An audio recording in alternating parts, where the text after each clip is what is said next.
అకాల వర్షాలతో అన్నదాతలు అల్లాడిపోతున్నారు. చేతికొచ్చిన పంట తడిసి ముద్దవడంతో తల్లడిల్లిపోతున్నారు. కొనుగోలు కేంద్రాల్లో గన్నీ బ్యాగులు, లారీల కొరతతో పాటు తేమ పేరుతో కొనుగోలు ఆలస్యమవుతున్నాయి. ధాన్యం తడిసి మొలకెత్తుతున్న దుస్థితే. మరింత సమాచారం మహబూబ్నగర్ నుంచి మా ప్రతినిధి అహ్మద్ అందిస్తారు. పాలమూరు జిల్లా వ్యాప్తంగా అకాల వర్షాలతో రైతన్న మార్కెట్లకు తెచ్చినటువంటి ధాన్యం అంతా కూడా తడిచి ముద్దయి మొలకెత్తుతున్నటువంటి సిచ్యువేషన్ కనిపిస్తా ఉంది. అయితే మార్కెట్లు, కొనుగోలు కేంద్రాల్లో వివిధ కారణాలతో కొనుగోళ్లలో జాప్యమవుతుంది. జాప్యమైన తర్వాత అకాల వర్షాలు ఉదయం పూట ఎండ వాతావరణం ఉంటుంది, సాయంత్రానికి వాతావరణం పూర్తిగా మారి వర్షాలు కురుస్తున్నటువంటి సిచ్యువేషన్ లో తాము మార్కెట్లకు తెచ్చినటువంటి ధాన్యం అంతా కూడా తడిసి మొలకెత్తుతున్నటువంటి సిచ్యువేషన్ ఉందని చెప్పేసి అన్నదాతలు ఆవేదన వ్యక్తం చేస్తున్నారు. మనం ప్రస్తుతం జడ్చర్ల కొనుగోలు కేంద్రంలో ఉన్నాము. ఇక్కడ కొంతమంది రైతులు ఉన్నారు. ఇక్కడికి ఎందుకు అసలు ఇక్కడ కొనుగోలులో జాప్యం అవుతుంది, ఎంత పంట ధాన్యం తడిసిందో తెలుసుకుందాము. అన్న, ఏంటి, ఎక్కడి నుంచి వచ్చిర్రు, ఎంత ధాన్యం తెచ్చిర్రు, ఎన్ని రోజులు అయింది మీరు మార్కెట్కి వచ్చి? మీ ధాన్యం తడిసిందా? తడిసిందండి. మేము దాదాపు 20 రోజుల నుంచి వరి ధాన్యం తీసుకొచ్చి ఇక్కడ పోయడం జరిగింది. ఎండబోసినాం, ఆరబోసినాం.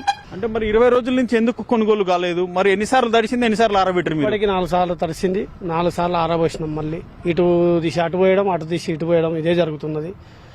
కొంచెం ప్రభుత్వం తొందరగా కనికరించి తొందరగా ఈ ధాన్యాన్ని కొనుగోలు చేస్తే బాగుంటుందని మా ఆవేదన. మీరు ఎక్కడి నుంచి వచ్చారు? ఎంత ధాన్యం తీసుకొచ్చారు? పూర్తిగా తడిచినట్టుంది మీ ధాన్యం అంతా. కాలంగా రాత్రిలో 2 సార్లు వర్షం రావడం వల్ల పైనుంచి నీళ్లు వచ్చి కిందికి దిగినాయి అన్నట్లు. బొడ్డే మన రాశుల కిందికి దిగి ఆ నీళ్ల వల్ల దాదాపు 20 బస్తాల దాకా తడిసినాయి. ఈ ధాన్యం మీదేనా? మాదేనండి. 20 బస్తాల దాకా ఇంకా మళ్ళీ ఆరబోసి వీటిని మళ్ళీ 2వ విడతలు ఇవ్వడం అనేది జరుగుతుంది. ఆరబోసి అలచిపోతున్నాను ఆయన. ఈ ఒడ్లు ఈ వ్యవసాయం చేయకుంటే అనిపిస్తుంది, అంత రిస్క్ వస్తుంది.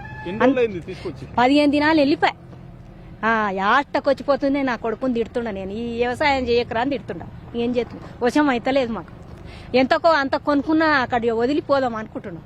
అంత రిస్క్ వచ్చిపోతుంది మాకు.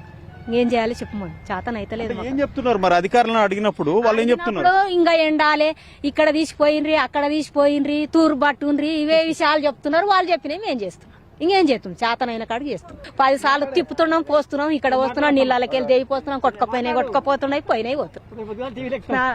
సో మొత్తం మీద ఉమ్మడి పాలమూరు జిల్లా వ్యాప్తంగా ఇటీవల దాదాపు 10 రోజుల నుంచి అకాల వర్షాలు రైతన్నలను వెంటాడుతున్నాయని చెప్పొచ్చు. కొనుగోలు కేంద్రాలకి ధాన్యం తెచ్చిన తర్వాత తేమ, తరుగు, లారీల కొరత, గన్ని బ్యాగుల కొరత వంటి కారణాలతోటి కొనుగోలు జరగట్లేదు. మద్దతు ధర బానే ఉంది, బోనస్ వస్తుంది కదా అని చెప్పేసి తాము కొనుగోలు కేంద్రాలకి ధాన్యం తెస్తే నానా రకాలుగా అవస్థలు పడాల్సి వస్తుంది.